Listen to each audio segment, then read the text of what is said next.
Hello friends, आज मैं आप लोगों को इम्पेरेटिव सेंटेंस के बारे में बताऊंगा।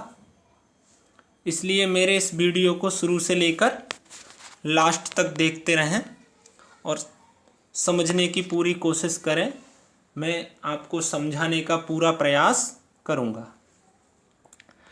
Imperative sentence, first of all we have to understand that what is an imperative sentence.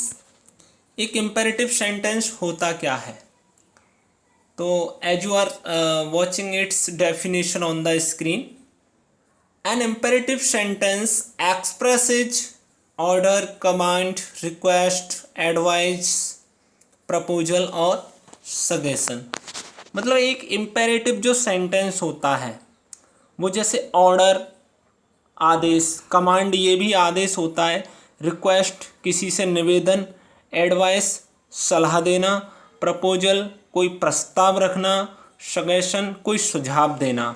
यानी किसी को ऑर्डर देना, किसी से निवेदन करना, किसी को सलाह देना, ये कोई प्रस्ताव रखना, सुझाव देना, ये सारी चीज़ें हम लोग इम्पेरेटिव सेंटेंस के अंतर्गत सीखते हैं। या हम कह सकते हैं कि एक जो इम्पेरेटिव सेंटेंस होता है वो order, command, request, advice, proposal या फिर किसी सजेशन का भाव व्यक्त करता है। जैसा कि यहाँ पे देखो एग्जाम्पल्स दिए हुए हैं। ये फर्स्ट एग्जाम्पल है ओपन द डोर। इसका मतलब है दरवाज़ा खोलो, यानी हमने किसी को आदेश दिया। लेट मी गो, मुझे जाने दो, इसमें हम रिक्वेस्ट का सेंस दिखा रहे हैं, यानी मैं किसी से कह रहा हूँ लेट मी गो, मुझे जाने दो। ऐसी तरीके से प्लीज कम हेयर, कृपया यहाँ आओ, मतलब कृपया यहाँ आओ, इसमें भी रिक्वेस्ट कर रहा हूँ मैं उस व्यक्ति से कि यहाँ पर आइए। डोंट प्ले क्रिकेट हेयर, यहाँ क्रिकेट मत खेलो, इसमें हम क्या एडवाइस दे रहे हैं किसी व्यक्ति को कि भाई यहाँ पर क्रिकेट मत खेलो, है ना। इसके नीचे आप क्या देख रहे हैं, आइडेंटिटी, यानी हम किसी भी इम्पेरेटिव सेंटेंस को हिंदी में कैसे पहचानेंगे कि ये एक इम्पेरेटिव सेंटेंस है। तो देखिए इसके लिए क्या दिया है, ओ ए की ध्वनि वाक्य के अंत में निकलती है। जैसा कि आप देख पा रहे हैं, इसका मतलब ये हुआ कि जब भी हम कोई इम्पेरेटिव सेंटेंस हिंदी में बोलते हैं तो उसकी ध्वनि के अंत में, यानी उस वाक्य के अंत में हमेशा ओ या ए की ध्वनि निकल कर के सामने आती है। जैसे खाना खाओ या खाना खाइए, पत्र लिखो या पत्र लिखिए, ठीक है ना। तो हमेशा ऐसे अंदाज़ा लगा लेना कि अगर किसी भी शब्द के पीछे ओ या ए की ध्वनि निकले तो आप समझ लेना this is an imperative sentence. मैं आप लोगों को एक चीज़ और बताता हूँ इम्पेरेटिव सेंटेंस के बारे में। देखिए जितने भी इम्पेरेटिव सेंटेंस होते हैं सबका जो सब्जेक्ट होता है वो केवल यू होता है, Y O U, you means आप या तुम।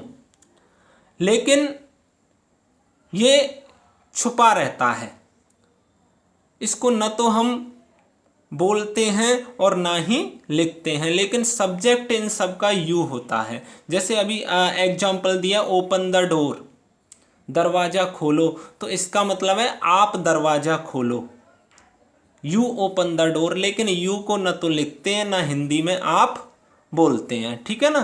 तो ये भी याद रखना चाहिए कि सभी इम्पेरेटिव सेंटेंस का सब्जेक्ट यू होता है, लेकिन हम यू को लिखते नहीं हैं।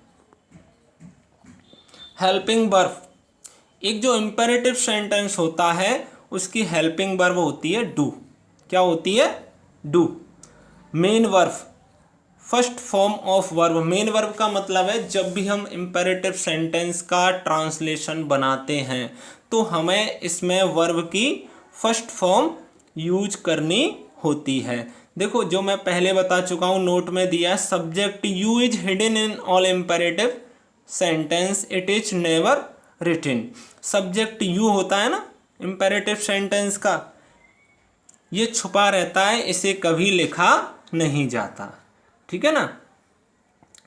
आगे देखो, मैं आप लोगों को बता दूं कि जो इम्पेरेटिव सेंटेंस होता है दो फॉर्म में हो सकता है, अफर्मेटिव भी हो सकता है और नेगेटिव भी हो सकता है। तो जैसे आप लोग इस साइड में देखिए, पहले ये अफर्मेटिव फॉर्म में दिया है खाना खाओ, तो हम इसको ईट फूड यानी वर्ब से चालू करते हैं। गीत गाइए, सिंग अ सॉन्ग। अगर आपका सेंटेंस अफर्मेटिव है तो आप वर्ब की फर्स्ट फॉर्म से चालू करिए, ठीक है।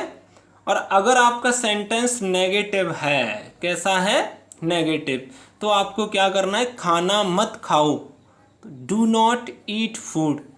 गीत मत गाओ, डोंट सिंग अ सॉन्ग, यानी डू नॉट इसकी फुल फॉर्म होती है और डोंट इसकी शॉर्ट फॉर्म होती है। तो हम डू नॉट भी कह सकते हैं और डोंट भी कह सकते हैं, ठीक है ना।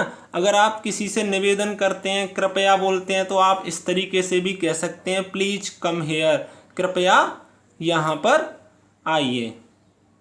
अब देखो, अब मैं आप लोगों को बता दूं use of let. Imperative sentence में हम लोग लेट का भी यूज करते हैं। तो लेट का यूज कब कब हमें करना चाहिए, देखिए आइडेंटिटी यानी लेट का यूज हमें कब करना चाहिए, जाने दो, जाने दीजिए। जैसा कि आप हिंदी में देख पा रहे हैं, अगर किसी वाक्य के अंत में, इम्पेरेटिव वाक्य के अंत में जाने दो, खाने दो, पीने दो, रोने दो, हंसने दो, या जाने दीजिए, खाने दीजिए, पीने दीजिए, रोने दीजिए, सोने दीजिए, इस तरीके से आपकी अगर वर्ब आती है, लास्ट में आता है, तो आपको ऐसे सेंटेंस में लेट का यूज करना होता है, ठीक है ना।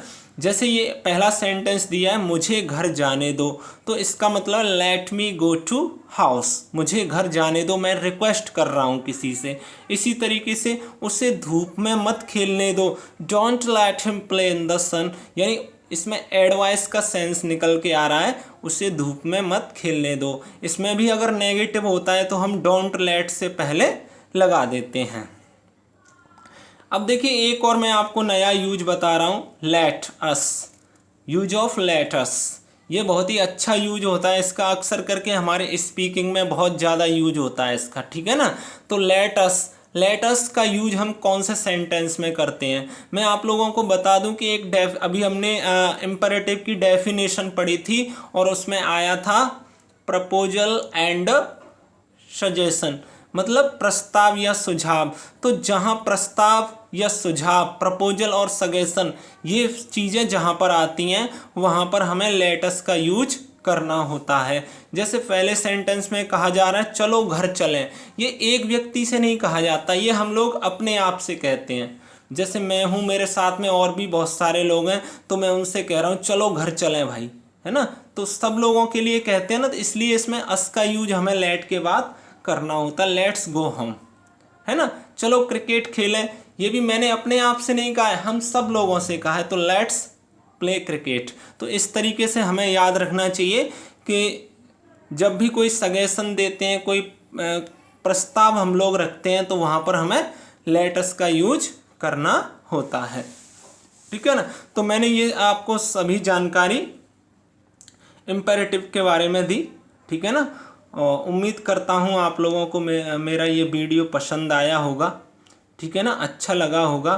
तो आप लोग मेरे चैनल को सब्सक्राइब कर लें, अपने दोस्तों को, अपने फ्रेंड्स को, अपने रिलेटिव्स को इसे ज़्यादा से ज़्यादा शेयर करें, जिससे उनको भी जानकारी मिलती रहे, ठीक है ना। Thank you so much.